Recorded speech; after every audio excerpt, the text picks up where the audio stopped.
news. Stop the music. It's time for news. Heading over into the drone newsosphere. Everything you'd ever want to know about drones in the drone industry with Jeff Sills. What's happening, buddy? Hey, Jeff, can you move that whiskey bottle? I can barely see you there. How is it that I follow that? The only way to follow it is to take another drink, my friend. There you go. Jim Beauchart, your bosom buddy. Both Oh, of them. God, please, no. Yeah. All right. What's up? All right, so first in the news, we have some drone footage that was recorded recently by some marine biologists from the University of Miami. And this is interesting because this is underwater drone footage.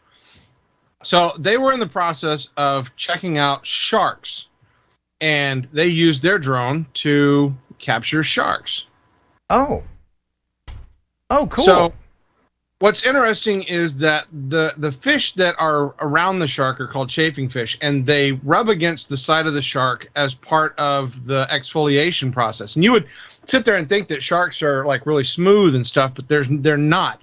Along their skin, they have these dermal denticles is what they call it. It's like sandpaper. Uh-huh. And so the fish will come along and chafe along with the shark. But the fact that that footage was captured with an underwater drone, I thought was truly amazing, because you're not going to get a diver to chase a shark around, like that. The drone gives you an interesting perspective that you probably wouldn't get any other way. Isn't that nice that he has his little skin tenders / lunch just hanging out with him? That's nice. He gets hungry, he can just, grab him some lunch there. Those little things. That's weird. All right. So next in the news, we have a new truck-mounted drone engagement system that is designed to kill drone swarms. Uh-huh. I think you skipped one, but that's all right. We can do this one. Did you want to do the second one, Jeff? Did I miss one? This is why we have rehearsal. I just go ahead and play it. Did. That was me. I got all click happy. That's all right, Jeff. I'll go ahead and play the second one. What's this? So the next one is Delta County Sheriff's Office recently had a fire at a hemp processing plant. This is, I guess, one of the more interesting things that you would run into. But they had the drone up to get footage of this blazing fire. And this is a hemp drying plant. Uh-huh. I'd say it's pretty dry. Yeah. So as for the fire itself, I'm sure that I don't know. Is there a side effect to hemp? No, not with hemp. No, there's no THC in hemp. No THC in hemp. Thank goodness. So all the people in the surrounding houses there are just. But I can tell you this: I have been with some sheriff's departments that have burned their contraband, and. You don't want to get too close to the fence unless you're into that when they're burning it. Because if the wind shifts, then it's like, oh, okay. Yeah. Anyway. All right. So now on to the story that I was originally saying that shouldn't have said. So Rheinmetall is a company that they have an air defense contract. They recently created the Skynex truck-mounted drone swarm engagement system. Oh. Okay. This is their latest edition. This is a 35 millimeter air defense system, and it is truck mounted, but it is specifically designed to engage swarms of 8 or more drones using a 35 millimeter revolving gun. Like a Gatling gun or something? Like a Gatling gun. Okay. What? So if if some military sends in a bunch of drones, and this happens in certain parts of the Middle East, where they're border wars all the time with this kind of technology, and so. Good Lord, Matt! Wow. I want to play that video game. Yeah. Yeah, there you go. Holy hell! Yeah, that's a rather impressive system. Weaponizing drones has become a really big problem. The several different countries, even the Russians, have had to deal with it. But yeah, that is an astounding system. Look at that. That's awesome. Yeah. And I know what people are thinking. They're thinking, you get a bunch of good FPV pilots in there. They'd never track them, but I think they would. Yeah. I think they're pretty good at figuring stuff like that out. All right. So next in the news, we have a story that I actually made that this was made a lot of news channels, and I was actually sort of concerned about this one. In Philadelphia, near a Pennsylvania power station, a drone crashed. And normally you wouldn't think too much about a drone crash, except in this case, the drone that crashed had something else with it. I'll let the story explain. A newly released intelligence bulletin obtained by ABC News reveals a potential plot to disrupt the U.S. electrical grid.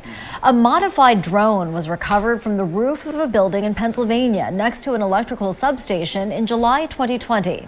It had 2 ropes hanging from the rotor arms with a thick copper wire strung in between. Officials believe it was likely being used to try to deliberately damage transformers or distribution lines. Okay, that would do it. Yeah, so this was the first known case of a modified drone system being used in the United States to target infrastructure. And so naturally, of course, the Department of Homeland Security and the National Counterterrorism Center are involved in investigating this, and hopefully we'll have some more information in the future as to whether or not they're able to capture or find out who was using this drone. Well, all they have to do is read their FAA number on the side, which any responsible... Oh, wait, no, if you're not responsible, you wouldn't put that on there, would you? Oh. Yeah, I guess if you're a terrorist, you wouldn't be required to register your drone, I guess. All right. Well, Better take another drink, Jeff. Yeah, or there's a way around everything, isn't there? Yeah. Yeah. All right. So in Sierra Leone recently, there was a deadly fuel tanker fire. This was a fuel tanker that exploded. There were a lot of people injured. This was in a town called Freetown. And the explosion, at least 92 people were injured and or killed because of this.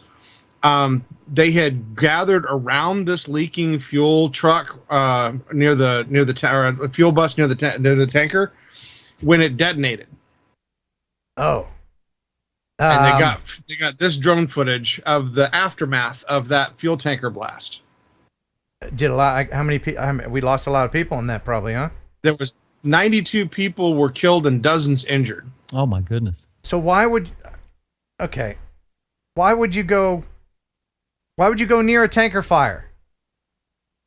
Basically, from what I've been able to gather from the various stories, is that the fuel tanker had a collision with another vehicle, and there was a bus that was part of that collision, and crowds had gathered around the bus to try to, I guess they were pulling people out of the bus, or they were just involved with it. But they weren't paying enough attention to the leaking fuel out of the tanker truck, and it caught fire and then exploded. Okay. So right. Well, that would be what I've been able to gather from it so far. That's very sad. It is very sad. Okay, so next we have, I guess this is an interesting story because this is the exact opposite of what we would have normally expect during the holiday season. In Lansing last year, they had a fireworks display. But this year, as part of the Silver Bells in the City parade, they're not going to have any fireworks. They're going specifically with a drone show. Okay. This is cool. This is sped up 4 times, by the way. Just so you know. Still cool. Yeah. Again, I've yet to see one of these cluster drone shows. I really want to see one. Yeah, the one thing that they're very proud about on this one is that it's going to be choreographed specifically to the music that they use. I guess they're going to also have a very loud sound system out for people to be able to hear the music. The original Silver Bells parade was canceled back in 2020 because of the pandemic. So this is the first time that they've actually had this since the pandemic. And instead of using the fireworks, the drone shows seem to be more preferable to them. Can you imagine? I mean, even 50 years ago, seeing this in the sky. That's how fast technology has progressed in just the last 50 years. 50 years ago, I mean, this would be worldwide news if somebody saw this. It would be aliens, right? I mean, it would have to be aliens, right? The aliens are real. Yeah, they would deploy the Air Force. Yeah, they're probing my cows. Whatever, you know. Bunch of Jeeps and tanks all parked around. Yeah, there you go. Yeah, the guy in a loudspeaker like, "We want to be your friend. Please don't eat our brains." Yeah, there you go. Wow, so cool, so cool, mesmerizing, like a lava lamp in the sky. Yeah. All right, so back on a military front, the U.S. military recently, working with DARPA, had another first. They have a Gremlin drone that they have been using. This is a drone that is dropped from a C-130, and for the first time, they captured it in flight. Oh. The system is designed so that they can retrieve the drone without it actually having to land. This would allow the drone to be able to be refurbished faster and flying again within 24 hours. And so this was their proof of concept, or I guess their test to prove that they could retrieve the drone in flight. Can we grab enemy drones in flight? rather than just blowing them up, can we just be like, yeah, I'll take that, thank you. Can we just do that? Right? I mean, that'd be cool. And then the enemy would be like, hey, we paid for that. It didn't go boom boom. That would piss off an enemy even more, wouldn't it? If they spent like, what are these, $100,000 a shot, these things, you know, and we're just like, yeah, thank you very much. Well, you know, what is it? One of our drones crashed in Iran a few years back, and they carbon copied it, and they started using the drone, like copies of the drone to fly around, and it would be great just to start snatching those, you know, just to remind them that they're ours. Right. You know. Just a quick aside. Hold on. For those people under 40, Kelly, you can help me out on this one. Okay. When he says carbon copy, he's referring to a method of copying that used to use carbon paper. Kelly, you want to take it from here? How did that work? So the process was you would take one copy and use a carbon paper to make another copy. There was no electronics involved. It was miraculous. Yes. Like, for instance, this would be carbon. If you want to press down really hard, then you'd make two copies. That would be a carbon copy. You're welcome, millennials. Now back to dated reference guy. Oh yeah, let's next time we'll talk about mimeograph machines. Oh god, no, don't go back that far. We don't need to go back that far. No. All right. So in the news recently, the Iraqi prime minister had survived an assassination attempt on his residence in Baghdad, in the heavily fortified Green Zone. Apparently, a drone laden with explosives had been that tried to attack his house, and the drone actually exploded, but he was not injured, and I guess he wasn't in the area where the drone had originally detonated. But it was an assassination attempt. There's actually some photographs, etc., online for the drone, and the security forces are still working on trying to figure out who caused or who did this. Mm-hmm. But yeah, it again, it's a reminder that, you know, these drones can be weaponized. Cool. Okay. All right. So next we have lava bombs, of course. Oh, lava bombs. La Palma volcano. I'm never going to be able to get away from this story. Yet again, the La Palma volcano is back in the news. On November 3rd, aerial photograph close-up views showed bombs of lava erupting from La Palma's volcano and nearly hitting the drone that was flying along, capturing this footage. This lava flow has destroyed 2,613 buildings. It's covered 3.9 square miles of land and doesn't show any signs of stopping. You got to wonder how many drones are in there now, you know? I mean, yeah. Because, you know, everybody's like, hey, let's go, drone the volcano, you know, because everybody's doing it now. But look at these huge rocks that are falling. You know, you worry about the lava part. You don't think about, hey, you know, these rocks that they're spewed up, they're coming back down again. Oh, yeah. No, and the lava bombs that are falling, that's actually superheated stuff. So if whatever it hits, it melts. Yeah, it's going to melt.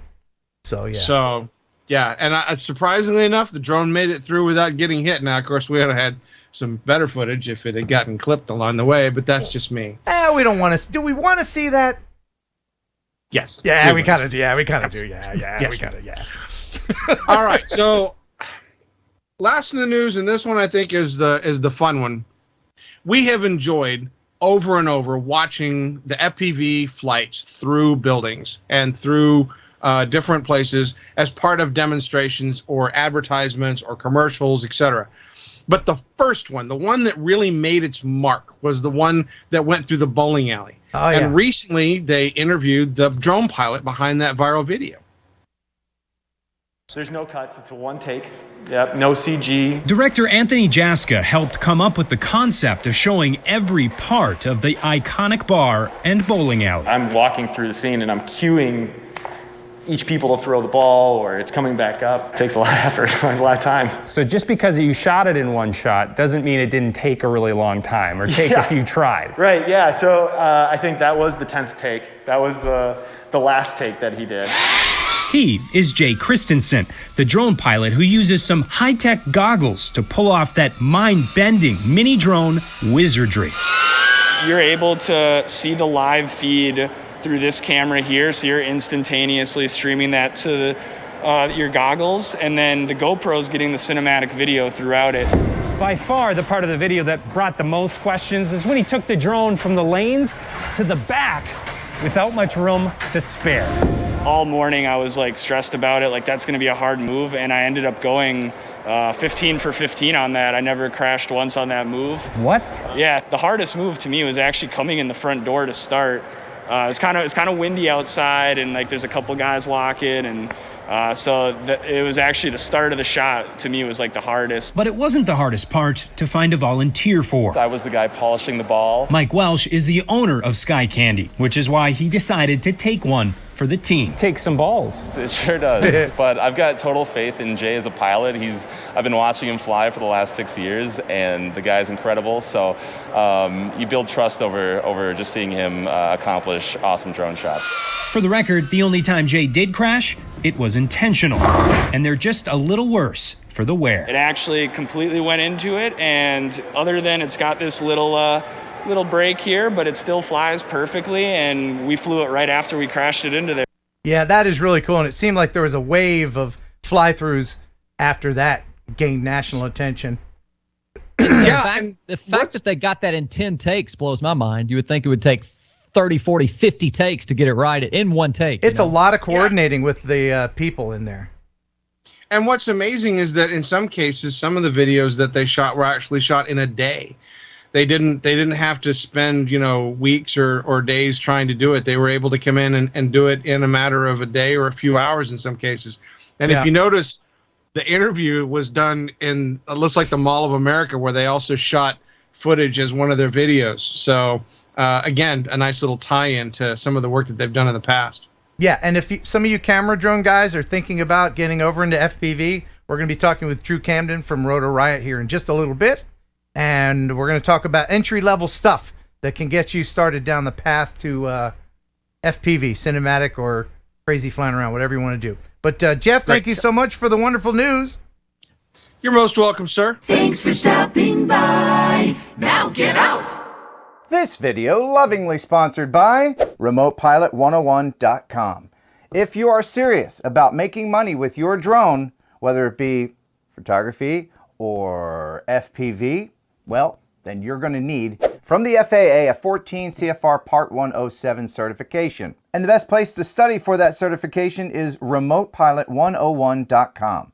Jason Shepard is a pilot and author of 8 best-selling aviation flight training books. And yes, taking tests suck, especially government tests. But Jason breaks it down into 10 easy lessons into little digestible pieces that even someone like me can learn from. And if I can do it, you can do it, by golly. Each lesson is streamlined. There's no fluff. Everything you need to know for the test and nothing more.